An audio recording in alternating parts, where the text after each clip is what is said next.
Jadi granul yang akan menghasilkan gelembung-gelembung yang dilarutkan ke dalam air. Jadi nanti kita bisa membuat granul effervescent. Jadi bahannya adalah herbal, ekstrak herbalnya. Jadi ekstrak herbalnya nanti biasanya kan kita panen dulu ya Bu ya. Dipanen, kemudian dibersihkan, ya, kemudian dikeringkan, dan kemudian baru dipotong-potong, ya kan. Terus kemudian baru di blender. Tanpa dikeringkan bisa nggak? Bisa. Ya, misalkan kita sudah bersihkan, kemudian cuci, potong kecil-kecil, kemudian di blender dan diambil airnya. Nah, dari air itulah jadinya ekstrak. Kita tambahkan sekitar 10 ml air, kemudian di blender. Kalau misalkan seperti jahe itu kan sudah mengandung air. Usahakan tanpa penambahan air. Jadi benar-benar sarinya. Yang diambil adalah sarinya. Kemudian setelah kita dapat ekstraknya, baru kita menyiapkan untuk pembuatan granul effervescentnya. Untuk membuat granul effervescentnya, itu bahan tambahannya adalah asam tartat, itu untuk menciptakan rasa asamnya, tartat. Ya, kemudian natrium bikarbonat. Dari asam dan natrium bikarbonat ini ketika bereaksi nanti akan membentuk gelembung-gelembung udara dan rasanya asam keasinan. Karena ditambah gula ataupun N-asakarin, ya tergantung ibunya nanti nambahkan apa, atau laktosa, sehingga ada rasa manis, asam, asin, ya, sehingga seger, ya. Kemudian ditambah PVP ini untuk mengikat supaya serbuk-serbuk kecil itu bisa bergabung menjadi granul, dan ditambahkan laktosa sebagai pengisi.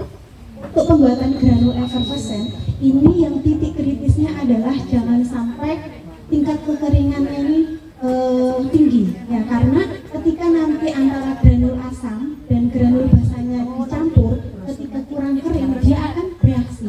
Karena apa? Asam dan basa ini akan bereaksi ketika ditambahkan.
bisa sampai jadi gitu ya.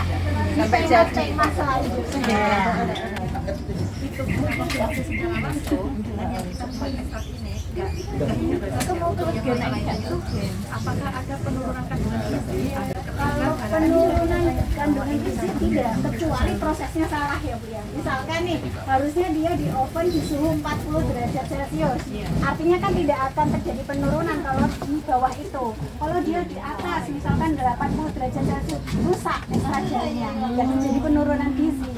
Tanpa pewarna dan praktis tinggal seduh sampai ke sini. Kemudian hasil yaitu bangun keturunan.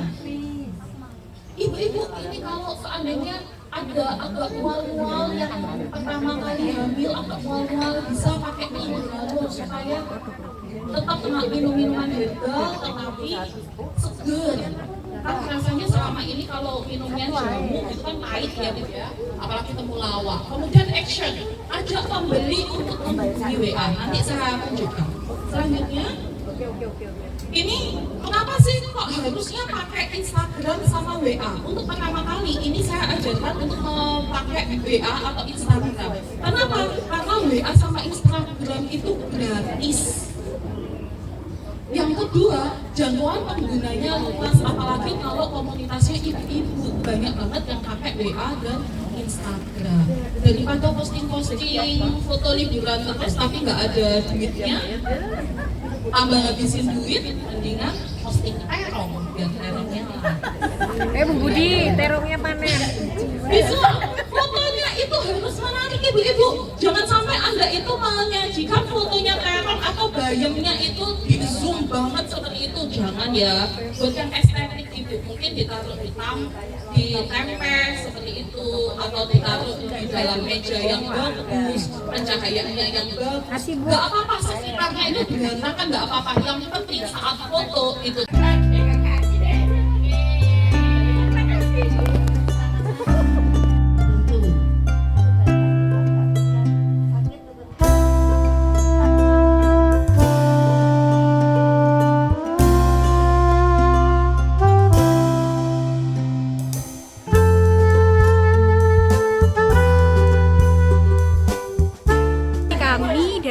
Fakultas Farmasi Universitas Hang Tuah menjalankan salah satu kewajiban dari kami dari Tridharma Perguruan Tinggi, yakni sebagai pendidik, sebagai dosen kami wajib melaksanakan 3 selain pengajaran, pendidikan, penelitian, ada pengabdian masyarakat. Nah, dalam kegiatan ini pengabdian masyarakat merupakan salah satu kewajiban kami untuk memberikan edukasi kepada masyarakat terkait dengan ilmu pengetahuan dan teknologi, khususnya sesuai tema hari ini adalah formulasi granul efervescen berbahan dasar toga.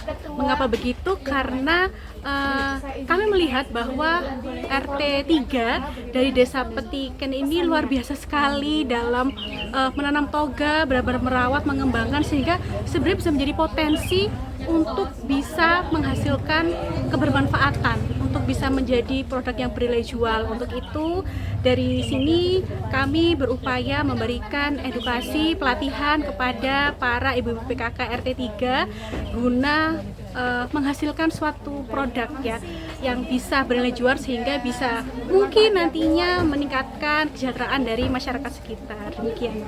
Kira-kira setelah ini nanti ada keberlanjutannya lagi, atau maksudnya targetnya nanti apa? Terus kira-kira mencapainya bagaimana ya? Oke, jadi harapan kami ini bisa berlanjut ya, karena tadi seperti yang sudah disampaikan, pelatihan hari ini hanya pelatihan sebatas membuat ya, tetapi rangkaian suatu produk agar bisa menjadi produk yang aman, yang mungkin stabil untuk dikonsumsi ya, jadi bisa mendapatkan kepercayaan dari warga yang mungkin membeli mengkonsumsi, itu tahapannya sebenarnya masih ada beberapa seperti itu. Jadi harapannya mungkin nanti di pelatihan selanjutnya kita bisa memulai dari awal, mungkin dari khasiat dari toganya yang diformulasi itu seperti apa, kemudian bagaimana cara mengolahnya dari awal ya, dari ekstraknya, kemudian dijadikan formula, kemudian setelah formula itu dikemas, kemudian disimpan berapa lama, kita menentukan waktu kadaluarsa. Kemudian tadi juga sempat dibahas terkait dengan pemasaran, nah pemasarannya itu berapa mungkin harga jualnya, kemudian target pasarnya bagaimana, kemudian cara pemasaran efektif itu seperti apa. Jadi sebenarnya masih banyak sekali yang memang mungkin bisa dikembangkan ya, dan harapannya ini bisa berlanjut ya. Jadi nanti ke depannya ada pendampingan untuk Ibu RT 3 ini. Terima kasih Bu Lita. Ya, sama-sama. Semoga ilmunya bermanfaat bagi kalian semua di sini. Oke, sami-sami. Terima kasih semuanya. Nah, terus Terima kasih.